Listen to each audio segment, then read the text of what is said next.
আসসালামু আলাইকুম। কি অবস্থা সব প্রবাসী ভাইয়েরা?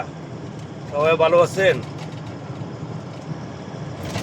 আমরা প্রবাসী ভাইয়েরা দেখছেন কত কষ্ট করে পয়সা রুজি করতে আছি, কত কষ্ট করতে আছি। এখানে ঘুম হারাম করিয়া রাতের 10টা 11টা 12টা পর্যন্ত ডিউটি করিয়া যা পয়সা কামাই দেশে পাঠাই, লাস্ট দেশে সব টাকা খরচ হয়ে যায় গো। আজকে 26 বছর পর্যন্ত কাজ করতে আছি, 26 বছরের জন্য এখানে আছি। কি করছি? কিছু তো করতে পারি না ভাই। বিবি বাচ্চা সবাই, মা বোন সবাইকে এখানে পালাই এখানে রয়েছি। ঠিক আছে, চাচা মরে গেছে, চাচি মরে গেছে, ভাই মরে, তারপর নিজের প্রবাসীর গো মা বাপ সব মরতে আছে, সব মরে। একটা লোকে মাটি দিতে পারে না। ঠিক আছে, মাটি দিবার এই তৌফিকটা ওই জন্য পায় না। কি করবো? যাই এখান থেকে তো যাইতে হলে একটা টিকিটের দাম 2000 রিয়াল।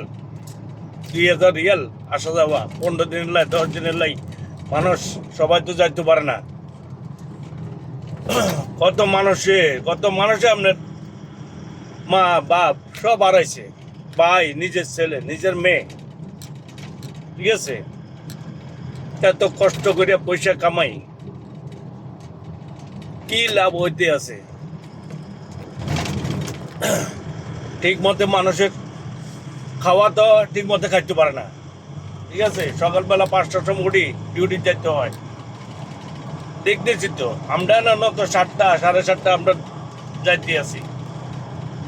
মানুষ সকাল কত কষ্ট, জুমার নামাজ পর্যন্ত পড়তে পারে না মানুষ, টাকার জন্য। টাকার জন্য এরপরেও দেশে গেলে ইজ্জত নাই।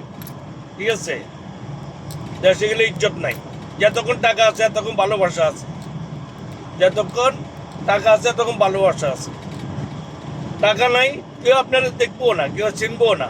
এখন আপনার যদি একজনের কিছু দিতে পারেন, আপনার কাছে ফোন দিব, আপনার কাছে মিষ্টি মিষ্টি কথা কইব। ঠিক আছে, কিন্তু আপনি এই 10 টাকা দিতে পারেন নাই, আপনারা চিনবো না। ঠিক আছে, আরে দুনিয়ায় শুধু টাকা টাকা, টাকার জন্য ভালোবাসা সব কিছু ছিন্ন ভিন্ন হইতেছে। ঠিক আছে, মানুষ একমাত্র টাকা ছাড়া দুনিয়াতে কিচ্ছু নাই।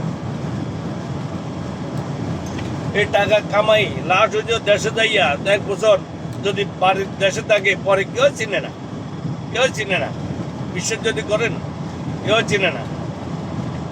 এখান থেকে যা টুকটাক সামান নিয়ে যাই, দিতে পারলে ভালো, না দিতে পারলে খারাপ।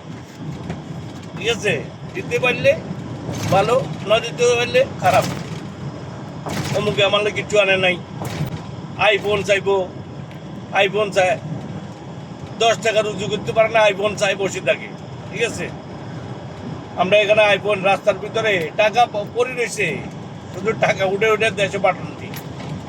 আইফোন কিনে দিও, স্যামসাং কিনে দিও। দেশে 10 টাকা কামাইবার মরুদ নাই, কিন্তু এখান থেকে আপনার আইফোন চাইবো। ঠিক আছে, কষ্ট। এই কষ্টটা কাকে বলবো বলেন? বলবো কাকে?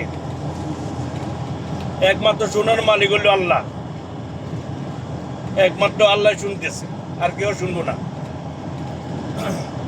পড়ে রয়েছি খালি আমি না, শুধু আমি না, সবার কথা বলতেছি ভাই। আমি তো আসি টুকটাক, যা টুকটাক করছি বাস।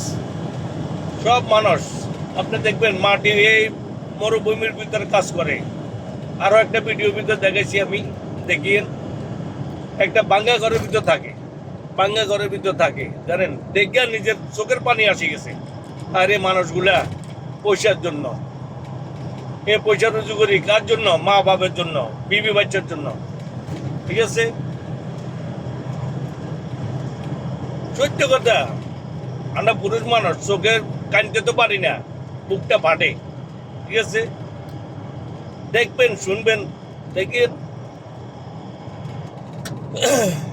আমরা তো গাড়ি চালাই, আমরা রাস্তা রাস্তা ঘুরি, মানুষের কষ্ট দেখলে নিজের বুকটা ফাটে যায়। ঠিক আছে, আজ এই পর্যন্ত। আল্লাহ হাফেজ, ভালো থাকিয়েন, ধন্যবাদ।